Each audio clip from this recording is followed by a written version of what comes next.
trabaho ka ng trabaho, pero hanggang ngayon kapos pa rin. Bakit hindi kita ang problema? Baka ang pag-uugali mo tungkol sa iyong kita. Pag-usapan natin. Hi there, this is Shinkitan, your pambansang wealth coach. Alam mo, marami sa atin talaga na talagang super sipag, madiskarte, maabilidad. Pero hanggang ngayon, wala. Kulang pa rin. Alam mo kung mapapansin mo, ito yung pinakamalinaw na pattern. This is what I've realized. Hindi naman kakulangan ng kita ang madalas ang problema, kundi sa kakulangan ng sistema at disiplina. Agree kayo o disagree? Ano kaya kailangan baguhin natin sa ating mentality at pag-iisip? Number one, yung bahala na si Batman mentality. Ito yung unang ugali na talagang uubos ng iyong kita. Kasi wala kang plano, wala kang budget, wala kang savings. O basta may sweldo, okay na. Paano kung dumating emergency? Wala kang emergency fund. O di ba? Ubus.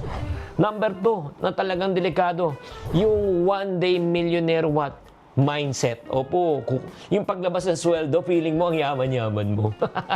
Deserve ko mag-enjoy. Pero deserve mo, alam mo, mas deserve mo, peace of mind. Oo, kaya nga, napakalaga, huwag natin iubusin sa isang araw kasi may isang buwan. Pangatlo, ito, ningas kugon. Simula lang excited, simula lang magaling, pagkatapos nun, hindi na tinuloy. Panay umpisa, walang tapos. Ikaw ba yon? Pang-apat, yung nahihiyabang na magtanong tungkol sa pera.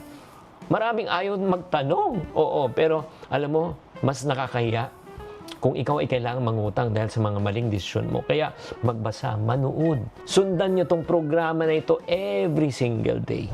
And pang-lima, yung walang boundaries dahil sa pakikisama.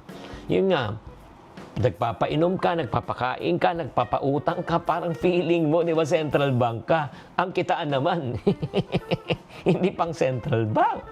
Ito na tatandaan niyo, ang tunay na kaibigan at pagkakamag-anak ay dapat may boundaries. Because boundaries will protect you. So mga kapatid, hindi tayo makaka-level up sa buhay kung ayaw natin baguhin ang ating pananaw. Ikaw, alin sa mga ugali na sinabi ko ang dapat mong baguhin? Sana naliwanagan kayo, tatandaan, tamang karunungan, tamang disiplina po ang susi sa pagyaman.